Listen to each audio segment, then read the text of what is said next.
Selamat petang, salam sejahtera. Bongkar, jangan tak bongkar. Bongkar sampai terlonde. Ulas, jangan tak ulas. Ulas sampai semua orang tahu. Malam ini aku nak cerita satu lagi hal. Pendedahan daripada Nazri Aziz. Pendedahan ini amat mengejutkan Zahid Hamidi dan membuat seluruh orang mungkin marah dengan Nazri Aziz. Apa tidak marahnya apabila Nazri Aziz mengatakan desakan tamatkan MOU dan PRU disegerakan kerana kata Nazri nak elak kes mahkamah. Wow. Ini pendedahan luar biasa Nazri yang pasti akan mendapat tindak balas yang segera daripada orang-orang yang terlibat dalam kes mahkamah dalam yang disebut sebagai kluster mahkamah. Apa komen mereka? Kita tunggu. Berita sepenuhnya, veteran UMNO Datuk Seri Nazri Aziz mengakui terdapat kepentingan peribadi di kalangan pemimpin utama parti sebagai punca wujud desakan ditamatkan MOU dengan pembangkang dan mengadakan PRU segera. Ahli Parlimen Padang Rengas itu berkata, UMNO sebenarnya menentang MOU tersebut dan bukannya pembangkang. Ia sesuatu yang membimbangkan kerana dilihat memusuhi kerajaan yang dipimpin Perdana Menteri Ismail Sabri Yaakob. Yang menentang MOU bukanlah dari pihak pembangkang, tetapi dalam parti kami, mereka yang dalam UMNO, kata Nazri Aziz lagi. Saya bimbang tentang UMNO, kata Nazri. Tidak bimbang tentang PAS atau Bersatu. UMNO adalah musuh terbesar kita pada masa ini, kata Nazri Aziz. Ketika dipetik dalam portal Malaysia Now semasa satu forum di Singapura hari ini. Wow, ini satu pendedahan yang luar biasa.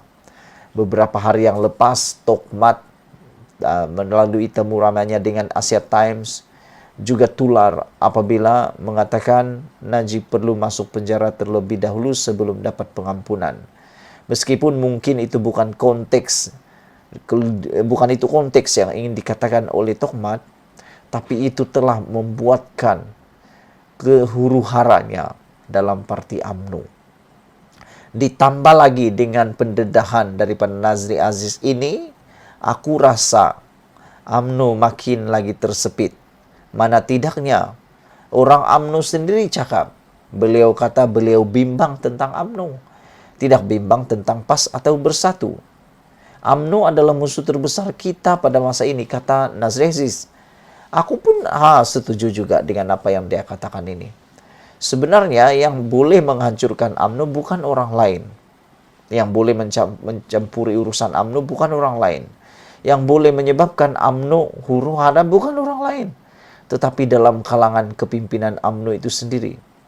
Walaupun parti politik yang lain juga mungkin mengalami perkara yang sama, yang mana juga berlaku musuh dalam selimut, tetapi harus diingat yang paling menonjol sekarang ini krisisnya adalah UMNO itu sendiri.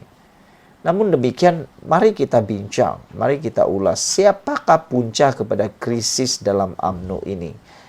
Aku fikir kalau Najib dan Zahid berehat dahulu sebagai pemimpin UMNO pada masa ini, semua masalah UMNO, semua tentang perkara konflik dalam UMNO secara keseluruhannya, mungkin tidak secara 100%, tetapi secara keseluruhannya pemulihan UMNO akan berlaku.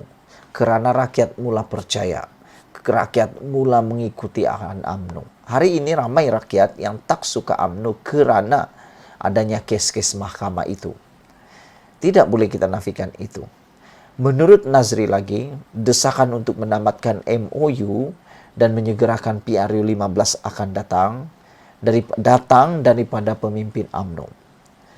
Menyegerakan PRU dan menamatkan MOU itu bukan daripada orang lain, tetapi UMNO lah yang mendesak menyegerakan PRU 15 daripada UMNO yang terpalit dengan kes mahkamah. kerana mahu menyelamatkan diri daripada dijatuhi hukuman, kata Nazri Aziz. Tetapi desakan batalkan MOU dan segerakan PRU 15 datang dari parti saya sendiri. Kenapa? Kepentingan pribadi. Nak elak kes mahkamah, kata Nazri Aziz lagi. Apa yang berlaku kepada mereka jika mahkamah mendapati mereka bersalah? Ini memalukan dan tidak masuk akal, kata Nazri Aziz lagi. Presiden UMNO Datuk Seri Ahmad Zahid Hamidi bersama rakannya Datuk Seri Najib Tun Razak ketika ini sedang berdepan pendakwaan dan sedang dibicarakan di mahkamah. Bahkan Najib, untuk rekod, Najib sudah dijatuhi hukuman berhubung kes rasuah dana SRC International Sdn Berhad dan kini sedang di peringkat terakhir proses rayuan di Mahkamah Persekutuan pula. Terdahulu, UMNO sudah membuat ketetapan dan meminta Ismail Sabri Yaakob supaya tidak menyambung MOU dengan pembangkang yang akan berakhir pada 31 Julai ini. Malah, Zahid juga telah berkali-kali sudah memberi isyarat kepada Ismail Sabri agar segera membubarkan parlimen bagi memberi laluan PRU 15 diadakan. Bagaimanapun difahamkan, sehingga hari ini masih belum ada perbincangan antara 5 pemimpin tertinggi UMNO untuk diadakan untuk mencari tarik PRU. Ia walaupun semasa Perhimpunan Agung Khas sebelum ini menetapkan sudah dibuat ketetapan ini sudah dibuat top 5 berunding, katanya. Rekan-rekan sekalian, sebelum kita berpisah, adakah Anda setuju dan menyukai apa yang didedahkan oleh veteran UMNO ini, yaitu Nazri Aziz, yaitu desakan tamatkan MOU PRU segera kerana nak elak kes mahkamah? Adakah Anda setuju dengan pendapat Nazri Aziz itu? Aku secara pribadi di tengah-tengah 50-50. Walau bagaimanapun, yang aku setuju adalah musuh utama UMNO sekarang itu bukan dari luar, tetapi dari dalam. Bagaimana mau menguatkan UMNO? Aku pikir ia bermula dari dalam dan bukan dari luar. Cari punca masalahnya, buat tindakan kajian, dan ambil keputusan yang drastik. Sekian dulu untuk malam ini. Jangan lupa tinggalkan komen Anda, tekan butang subscribe. Malaysia kita punya, kita jaga sama-sama. Cintai Malaysiaku. Kita jumpa lagi. Bye-bye.